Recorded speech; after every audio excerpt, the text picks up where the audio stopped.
Mana dalam teks original yang lebih tua dari yang kalian pegang, tidak ada bukti bahwa itu Muhammad.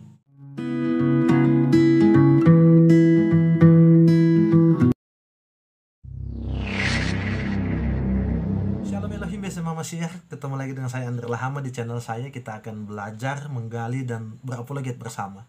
Kali ini saya pengen bahas tentang sesuatu yang lagi viral dari dunia apologet Islam dan Kristen, yaitu dialog yang terjadi di Jim Media Channel, di mana ada dialog antara Bang Didit Yuli, Luis Prasetyo, Filipus Christian, dan juga Bang Aristo harusnya Filipus Christian. Namun di sana ada Ustadz Jonathan Nandar, kemudian juga ketambahan personil-personil yang lain, jadi ada banyak.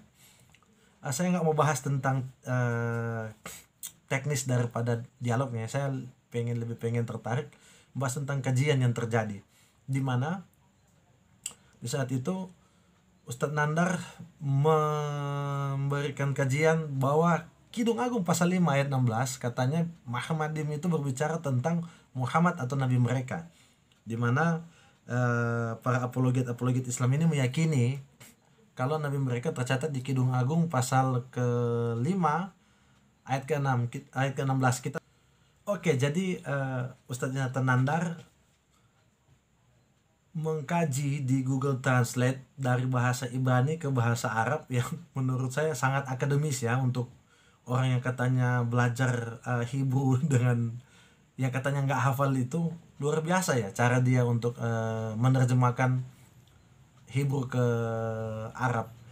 Jadi katanya Kidung Agung 5 ayat 16 itu berbicara tentang Nabi Muhammad karena cara Ustadz Nandar mentranslatekan ini, dan kemudian hasilnya adalah Muhammad. Oke, saya akan menjawab sesuai dengan apa yang si Pak Aristo bilang, katanya jangan pakai teks LAI, pakai original teks.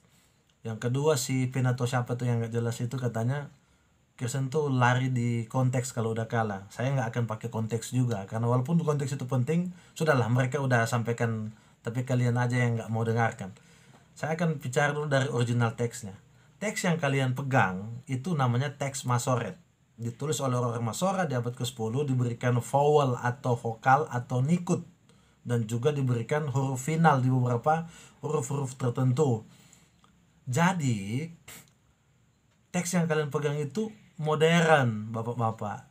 Di akhir dari video itu ada seorang yang datang bawa, kalau nggak salah, BHS ya, Biblia Hebraika Sturgensia. Jadi dia sombong dengan BHS, yang dimana mahasiswa teologi seperti kami ini yang mantan mahasiswa teologi itu udah biasa dengan teks-teks modern seperti itu. Tapi saya ingin bacakan teks yang lebih original daripada teks modern. Saya jelaskan sedikit bahwa sebelum teks Masoret itu ada namanya teks Ibrani kuno, di mana setiap abjadnya itu konsonan ya, huruf mati semua, tidak punya vokal. Tapi sebelum itu ada namanya teks Fenisia, atau yang disebut dengan Paleo Fenisia, Paleo Hebrew Fenisia, atau Paleo Hebrew Kanaan, yang kemudian berkembang dari situ beberapa bahasa-bahasa, termasuk dengan bahasa Arab Nabat atau bahasa Arab Nabatean dari keturunan Ismail. Bahasa Ibrani ini, bahasa teks Fenisia ini punya juga teks tentang Kidung Agung 5 ayat 16. Oke, bisa dilihat di sini. Jadi ada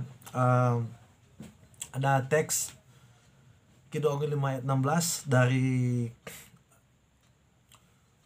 dari teks Fenisia ya, Paleo Hebrew Fenisia. Bisa dilihat di situ ya, ada mem, he, mem lagi, kemudian dalet, kemudian mem. Jadi saya pengen kasih tahu satu huruf itu punya makna yang berbeda dengan teks Masoret yang kita pegang, yang dipegang oleh orang Kristen ini dalam dunia teologi. Contoh, mem ini artinya itu water atau air, yang kemudian he ini artinya wall atau dinding, dan dalet itu artinya pintu. Jadi sekali lagi, dalam teks original teks yang lebih kuno dari yang kalian pegang, coba tolong diparalelisasikan bahwa apa hubungannya air, dinding, dan kemudian pintu dengan Muhammad, yang dimana kalau dalam coba cek gaya kalian yang biasa di Google Translate itu Muhammad, yang terpuji, taruhlah yang terpuji bahasa Indonesia ke bahasa Arabnya itu jadi bukan cuma Muhammad tapi Al-Muhammad. Jadi sekali lagi ini teks yang lebih original dari yang kalian pegang. Oke, bapak-bapak para apologet muslim yang saya kasihi, saya katakan bahwa di teks yang lebih original itu tidak menunjukkan ada sifat-sifat dari yang terpuji. Apa terpuji? Dari pintu, dari air, dan kemudian daripada dinding. Kenapa dipakai di huruf-huruf ini? Karena ini adalah syair memang yang diberikan pujian seorang kekasih, di mana dalam tafsir-tafsir syair-syair orang-orang Timur Tengah itu memang menggunakan isyarat-isyarat seperti ini. Apa hubungannya dengan seorang nabi? Kalau kalian pakai ulangan 18, kita masih bisa berdebat dengan teori-teori yang lebih akademis. Ini sudah jauh sekali, masih ketinggalan, masih paksa pakai Kidung Agung 5 ayat 16 hanya karena ada Muhammadim itu. Ini teks original ya, bisa dilihat. Saya supaya Anda bisa lebih percaya, saya tuliskan buat Anda, apalagi buat Ustadz Nandar yang sering bilang bahwa nggak ada apologet yang bisa original teks mereka. Saya kasih tahu ke kamu, ini dia, ini Paleo Hebrew paling tua dari Aleph. Ini Aleph paling tua ini. Kemudian ini disebut dengan teks Fenisia. Teks Fenisia ini Aleph paling tua yang kemudian disebut dengan nah, padahal Aleph itu tidak memiliki bunyi. Itu sebabnya dalam Ibrani kuno itu tidak memiliki, dia hanya artinya hanya koma sebenarnya Aleph ini. Dalam teks Masoret, sang Aleph diberikan vokal, ada yang namanya vokal A panjang, ada kamat, ada patah.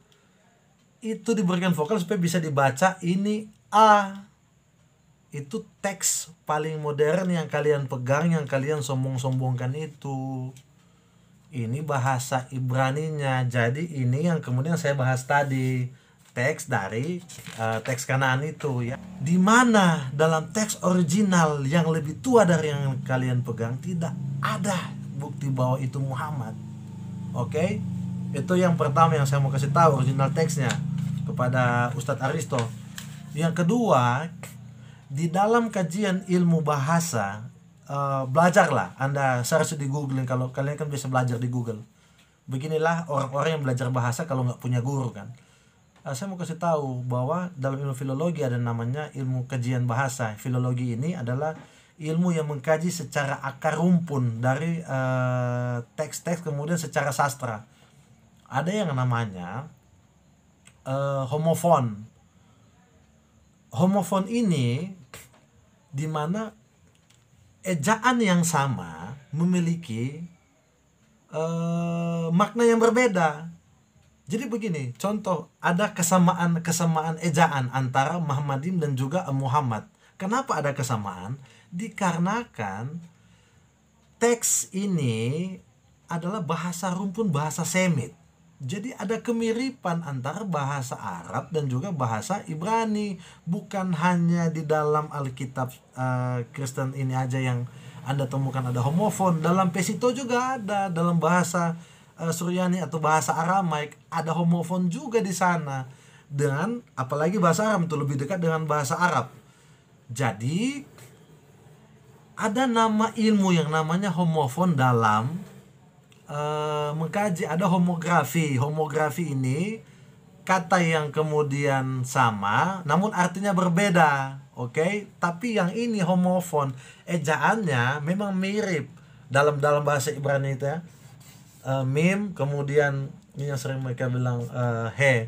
Kemudian yang lainnya ada juga mim, waw, kemudian he, kemudian mim lagi, kemudian dalet ya.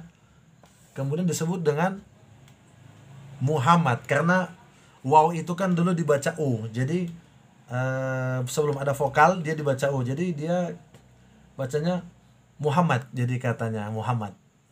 Karena ada kesamaan ejaan dengan teks daripada teks Hebrew.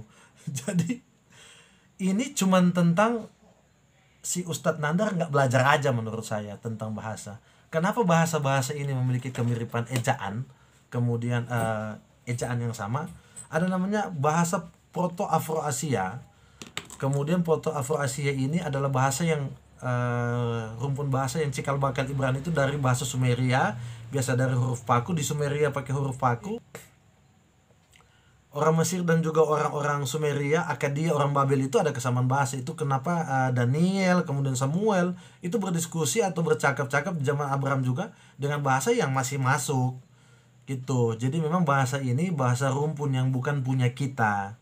Anda jadi Muslim belajar bahasa Arab, saya Kristen belajar bahasa Yunani dan juga bahasa Ibrani, bahasa Aram juga sebagai bahasa rumpun. Tapi sekali lagi penting untuk mengetahui cikal bakal ini untuk kita bisa mengkritik teks daripada bahasa-bahasa tersebut. Jadi sekali lagi buat Bapak Aristo, kemudian juga buat Yonatan Nandar, sekali-sekali lah kita bisa tes kajian bersama. Saya sudah minta-minta untuk masuk di channel untuk membacakan teks-teks tersebut, tapi nggak direspon. Jadi sekali lagi saya sudah mencoba untuk masuk ya. Saya bilang saya bisa baca, tapi nggak diberikan linknya. Ya nggak apa-apa lah ya.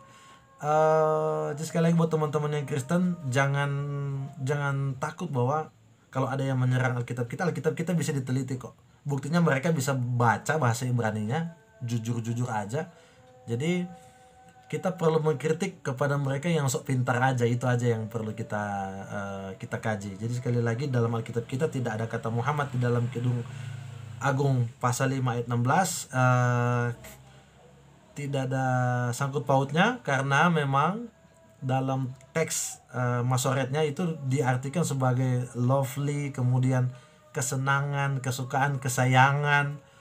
Nggak ada ya dalam original teksnya juga per kata atau per huruf itu juga nggak ada sangkut paut dengan Muhammad. Jadi sekali lagi saya pakai original teks yang lebih tua dari yang Anda pegang. Oke?